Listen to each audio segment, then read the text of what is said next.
everybody met you originally was through Shear Genius. And at the time, Shear Genius came on Bravo in 2007, right? And Wow. and at the Yeah. time, the landscape of Bravo was, I mean, the number one show on Bravo was My Life on the D List with Kathy Griffin. Queer Eye had already aired, and from what I understand from interviewing and speaking to a lot of Bravo talent, when Queer Eye went off the air, Bravo wanted to hone in on those different niches. So, like, if you think about it, like Kyan was the hairstylist, and then you had the fashion guy that would eventually spin off into Project Runway. Top Chef, that was Ted Allen. He, the food angle, and of course, as far as the hair goes, it would be a hybrid of Sheer Genius, and then eventually Tabatha takes over, and also Blowout with Mhm. Jonathan Anton. So if we rewind to those early days of Bravo, I guess to start, like, did you even know of Bravo? Were you watching those I was. shows? So Queer Eye, obviously. Um, Although I will say, when I became a real fan of Queer Eye, it was already on network. So it had already transitioned from Bravo and it went to the rest of America, Yeah. right? It went to network TV. But I was a huge fan of Top Chef. And as you say, the landscape was so different that even the competitive shows, I know that there was Survivor, and I think maybe Amazing Race was around at the time. Very different genre, though. It was people competing, um, but not trade people competing, which is Right. what Top Chef was. Top Chef was creatives really competing within their profession and showcasing their talent and their skill and their ability. And I loved it. Um, so that's why when Sheer Genius came up and the idea of trying out for it, I was curious, competitive by nature, and the thought of being with my community, right, like minded individuals, hairdressers, showing off what we had and kind of competing against each other, yeah, that was right up my alley. And how did you hear about the show? Like, how did like an audition even, or an application, I guess, when you're applying to be on Top Chef or these sorts of shows? How did you even hear about the fact that they were going to be doing a hairstyling competition show to begin with? So for me, I was working for a manufacturer and I did a lot of session work. So I was shooting all the time, working with different agencies, and it actually came to me from an agency. So the casting team, they went out to various places that hairdressers congregate and publications and modeling agencies that we would source our models from. And that's how I heard about it. And it was very general, right? It was like there's a competitive show, never even said Bravo, professional against professional, enough to pique your interest, but not enough to let you put the pieces of the puzzle together. But it definitely, as I said, sounded interesting to me and piqued my curiosity. It was a Sunday. The casting was actually at a salon that I knew in New York. Super easy to get to. I do brunch, or I used to do brunch every Sunday with my partner and my mother. Mm-hmm. So that's how I sold it to them. I didn't even tell them what I was doing. I was like, look, I've got something to do before brunch. Grab a coffee. I'll be an hour, and then we'll head off and go and do our Sunday thing. And was this like an audition? Like, did you have to actually style somebody? Oh, I mean, everyone was standing on line when I got there. There was like a line of hairdressers standing on the street, casting people with the little clipboards running around. I knew some of the people in line. I was literally in line for maybe 5 minutes and they took me upstairs to meet the casting producers, had a conversation, which again, broad, right? How long have you been doing it? Where are you from? What do you do? Enough that they could get a good read on, I guess, personality. Mm-hmm. And I got a call that night saying, can you come back and meet with the casting team tomorrow? Wow. And did you know of, I mean, I'm certainly you knew of Sally Hirschberger. I Of mean, course. of course. Yeah, of Did course. you know of Jonathan Anton? Yes, of course. Yeah. And had you ever met either one of those before?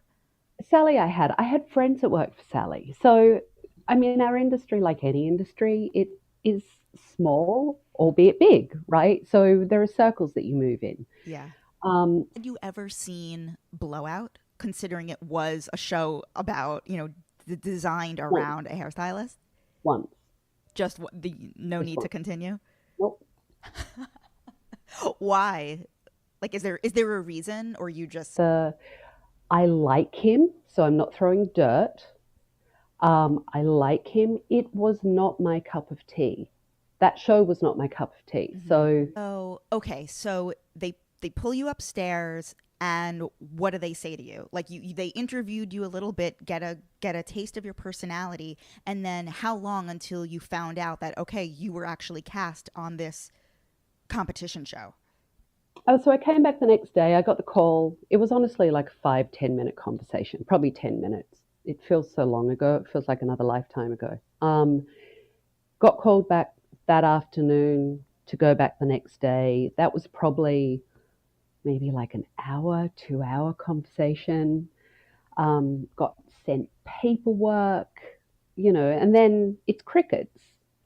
So obviously, anyone that's worked in television knows that everything is hurry up and wait, right? Mm-hmm. That's how it works. And I honestly can't remember how much time went by. It's probably a few months, maybe. Um, I got a call saying I was cast. And the funny thing is, then I didn't want to go, which is very me.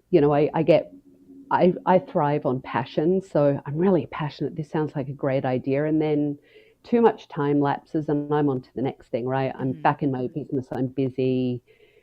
What seemed like a great idea then, I wasn't so hot for it anymore. Mm-hmm. And I can remember saying to the casting guy, I don't know. Doesn't, I don't want to go to LA now when I'm really busy at work and I don't want to leave my family and my friends and my partner and my business and my staff. Um, and I still know him. And he said to me, "You signed a contract." And he pulled Yeah. like the dollar amount of the contract I signed. I was like, "Oh shit, I'll be on a plane tomorrow then."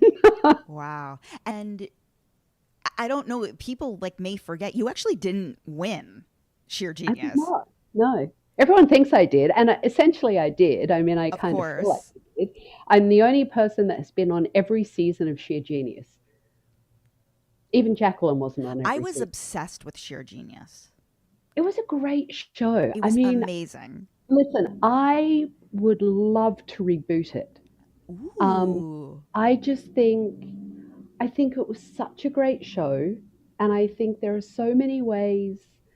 And again, this is age, this isn't shade. There are so many ways it could be rebooted and made fresh and interesting to people that aren't in the industry. Because the one thing we all do, we've all had our hair done. We've all Mm. gone and had a haircut. We've all had a good one and we've had a bad one. And it's such a visual industry that you could do things to really produce it in, I will say, a Bravo way, because Bravo are exceptional at showcasing people's Yeah. individual talents in a very Bravo esque, fabulous way. Have you like, are you still in touch with the producers either of Tabitha Takes Over or your other show, or even Sheer, like, are you still friends with Bravo producers where you could actually pitch a reinvention of it? Honestly, I really am. I had such a great connection with my crew that I worked with all the time because we worked together for every season. Mm-hmm. And, it's a long time and you're on the road a lot. So you build up this really amazing connection. And periodically, I mean, every now and then I talk to Andy or we'll bump into each other. And so I feel like I have great relationships with everyone. Have I pitched it? No. I'm sure a million other people have pitched the idea. And the other side of that is Bravo know where to find me. Mm. Mm-hmm. So, In thinking also back to this time This was also when Bravo discovered out of thin air somebody like Jeff Lewis. Again, like these very specific niches based on vocation, like you said, based on trade. And I think perhaps one of the biggest shifts that has happened on Bravo in terms of programming is they used to build shows around a star. Like they would create stars who were known for a vocation. Like, okay, Patty Stanger, the millionaire matchmaker, like these. Rachel Zoe. Rachel Zoe, perfect example. And they've really got, I mean, I can't remember the last Bravo show that was centered around, like one star person. And this was their star vehicle. And we got to see them in the workplace, Jackie Warner on Workout. Mm-hmm.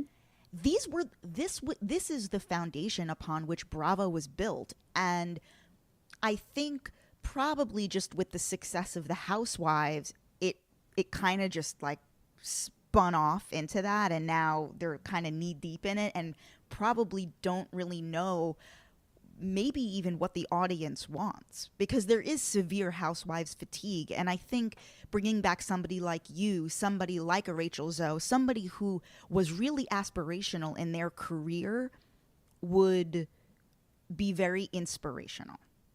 It's a really valid point. It's really interesting. I mean, I think being at Bravo at that time, when it started to change, was so special. Like it really was. There was magic in the bottle, right? You could feel that. It was a very special time because they had an entrepreneurial spirit. Because Yeah. every single person, even though we were all incredibly different, um, we essentially were business owners and entrepreneurs. And that was the really interesting thing. And we were showcasing that in whatever way we did it. And I think that was aspirational for people. And I think you're right. Now Bravo has become Housewife Central, and that's fine. I know people love it. But it would be nice to see the balance brought back again. As a Yeah. viewer, right? I'm a consumer. Do you watch the Housewives? Like, do you watch Bravo at all? Not as much as I used to. How did you so Sheer Genius ends, how are you approached for your own spin-off? I got a phone call from Bravo asking me if I would come into the office at 30 Rock and meet with them. I honestly, you know, Sheer Genius was the first time I'd been on television, so I didn't know.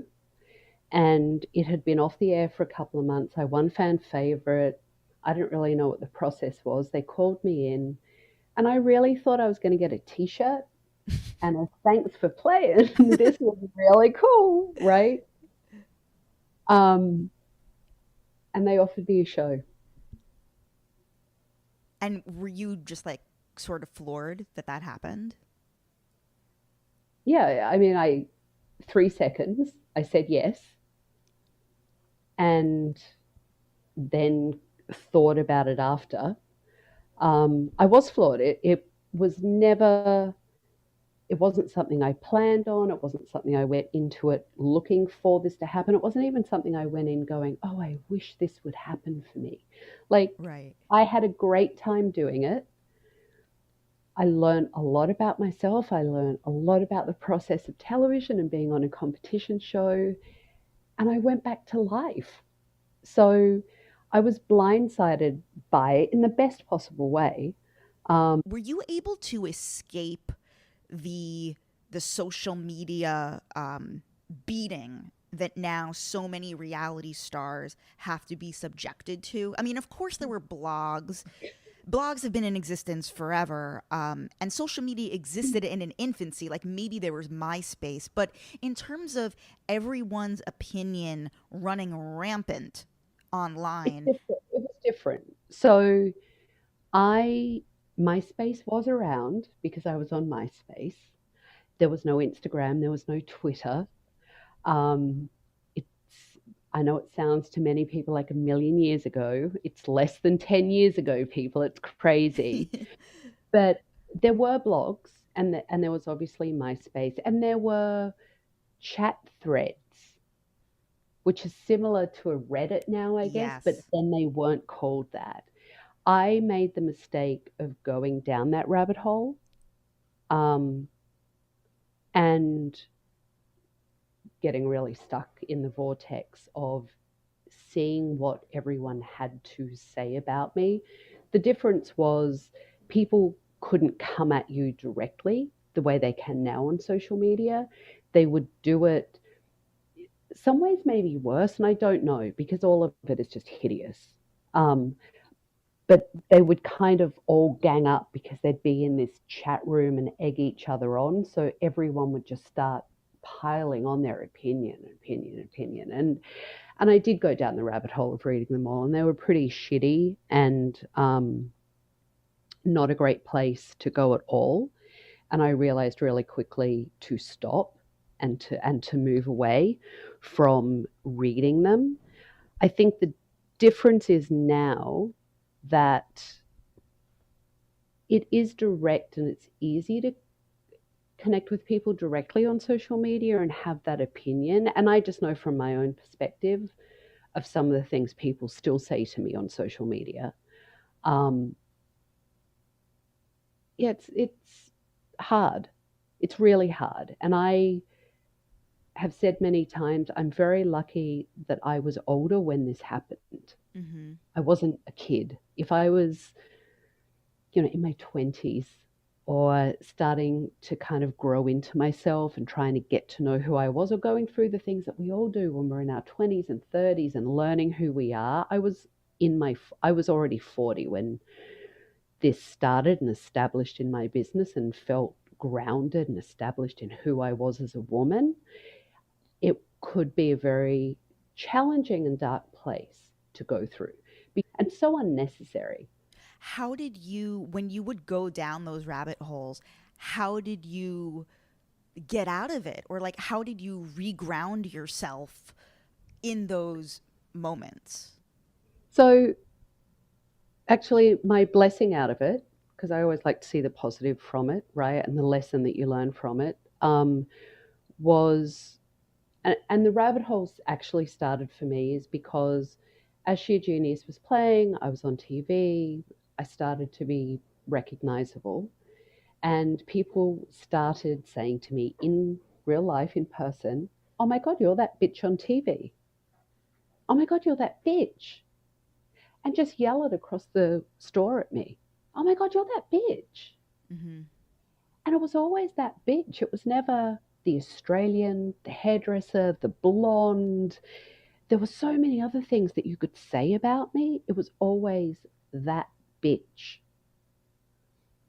And it made me take pause and kind of think, am I a bitch? Am I coming off as a bitch? I don't understand why everyone's like, that's the word they're using. And which led me to the rabbit hole. Like, what are people saying online? How are they perceiving me? What is everyone's perception of this? And what are they saying? And that's how I came up with my acronym for bitch, because it made me sit down and reassess who I was and what I stood for and what I was doing on the show and who I am as a human being and as a woman. So when I sat down with the word that everyone liked to use, it was actually hurtful.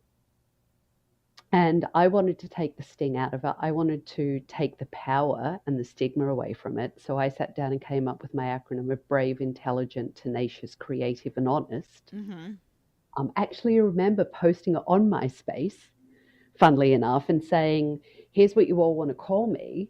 So go for it, because now I've just taken all the sting out of it, and this is totally who I am, and I own it. I mean, Um, it's like I don't know if you watch Drag Race or if you're a fan of RuPaul. He calls it charisma, uniqueness, nerve, and talent. mhm. To Yep, like take it back, yep, yep, you know. totally. You have to take the sting out of it, and that for me is how I did it. I took the sting out of it, and just realized that the thing, the thing that everyone loved about me is also the thing that everyone hated about me. And that was interesting because I create, and I guess I still do sometimes, such um, it's such an intense emotion in people. You either love me or you hate me based on nothing, based on never even getting to meet me and sitting down having a conversation and a cup of coffee with me. It's just this polarizing thing that happens. Hmm. And that was really interesting. Growing up in Australia at the time you were like figuring out, who you were, what sort of um, images did you have of gay people, men or women, both, just when you were a young kid that you were able to sort of like identify that you had a piece of that in you? Oh well, I grew up in a gay environment. So my whole life was gay. My parents owned nightclubs in Australia, Oh, wow. and the majority of there were strip clubs. I use that term in inverted commas, but not go-go bars. Full on burlesque is a better word for it. Burlesque shows Hmm. and dancing in evening gowns and feather fans and elbow length gloves and glamour. Nightclubs. But the majority of the girls were transgender. Wow. So I grew up in a very LGBTQ plus environment. People were out. I knew who was transgender, who wasn't transgender. I knew who was having their reassignment surgery. I mean, there were very open conversations around me as a kid, and I knew and I hung out with everyone. And one of my first weddings I went to was a lesbian wedding. I don't think it was legal, but there was Hmm. still a wedding. Yeah. So, I mean, though they were the images that I grew up with, the other side of it, because there was a kind of juxtaposition to it, was it wasn't acceptable or mainstream, so it wasn't talked about. So outside of our circle, um, kind of when I went to school, I didn't talk about that, and I don't know if I was ever told not to talk about it, but I knew not to talk about it, if that makes sense. It Hmm. was one of those things that kids at school are not going to understand, that you're going to a strip club at night and watching beautiful women that weren't necessarily born women, right? Like this whole thing. I totally understood it, but I knew that it wasn't something one talked about in public. That's But I fascinating. had great role models. So, I Yeah. mean, for me, the things that I learned, the reason I became a hairdresser were because of the girls in the club. Because my favorite place to be was to watch them get dressed and to do their Hmm. makeup and to do their hair and their wigs. And they were all, I guess, very patient with a kid hanging around, but they put me to work setting their wigs and putting hot rollers in, and I learnt how to bead their G strings and their bras. And I mean, there are all these little jobs that they would give me to keep me busy. I learnt how to put eyelashes on. But that was a huge part of my fashion influence, my actually also perception of seeing what is reflected outside isn't always what's inside, Hmm. and vice versa. And wanting people and celebrating for other people as well as myself to be authentic and who you are. You're such a fascinating person. I mean, the stuff that you were saying about your upbringing in Australia, that is so interesting to me. Especially like this was, this was quite a while ago, just how the Yeah. trans movement has come, and it's still a struggle, but there were no television shows, Pose wasn't on the air, these documentaries didn't exist. It's quite fascinating that you had this exposure when, from such a young age, and this it sounds like this is the thing that really influenced who you were. It's Yeah, starting with your look, parents. I'm super lucky because it was, yes, from a really young child. And it was such a lesson to me for authenticity in every sense of the word and celebrating who we are, not who someone tells us to be, not who someone wants us to be, not who someone thinks we should be, but who we want to be, who we are.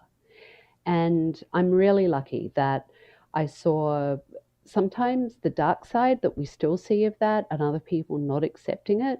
Um, but this amazing community that I mean, I had a lot of aunties growing up, and they taught me a lot of incredible lessons, not just about being the best woman I can be, but about our community. And because I am part of the LGBT plus Q community, to really know how to celebrate that and embrace that and see all the different sides of who we are and advocate for all of us. It's really important.